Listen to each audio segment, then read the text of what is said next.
ఒక్కసారి గుర్తు చేసుకుంటూ నెక్స్ట్ టాస్క్లోకి వెళ్ళడానికి చెప్తున్నాను మీకు ఎంకరేజింగ్గా. మీ అందరికీ తెలుసు మనకు భూత్పూరు క్రమశిక్షణతోటి జీపీ ఎలక్షన్స్కి బందోబస్తు చేయడం జరిగిందో అదే డిసిప్లిన్తోని ఇప్పుడు ఈ మీరు ఎవరైనా సేమ్ వార్డులో బందోబస్తు పడిందా?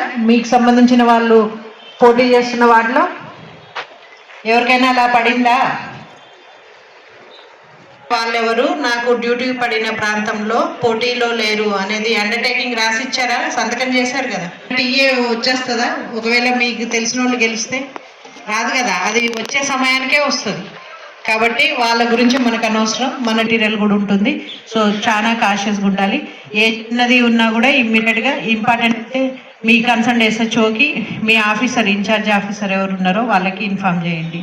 అక్కడ నుంచి మార్నింగ్ లేచి ఫ్రెష్ అప్ అయిన తర్వాత 100 మీటర్స్ లైన్ మీరు లాస్ట్ టైం ఎలక్షన్స్ అప్పుడు కూడా చూశారు. జీపీ ఎలక్షన్స్ భాగంగా పెట్టుకున్నారో వాళ్ళకి తర్వాత ఇబ్బంది రాలేదు.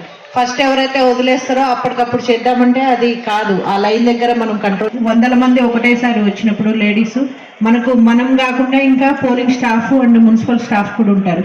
లాస్ట్ టైం మీరందరూ ఎట్లయితే వాళ్ళతోటి కోఆర్డినేట్ చేసుకొని చెకింగ్ అండ్ ఫిస్కింగ్ చేయించుకోగలిగారు అదే రకంగా ఈ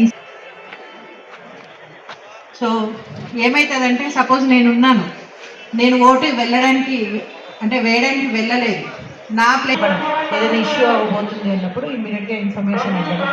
సో ఇదంతా చేసుకుంటూ మనకి ఈవినింగ్ వరకు ఎలక్షన్ అయిపోతుంది పీస్ఫుల్గా. మీరు మళ్ళీ సేమ్ మీ ఆఫీసర్కి చెప్పండి, అక్కడ నుంచి ఎవరు కదలడానికి వీల్లేదు. అక్కడంతా క్లియర్ అని అన్న తర్వాతనే మీరు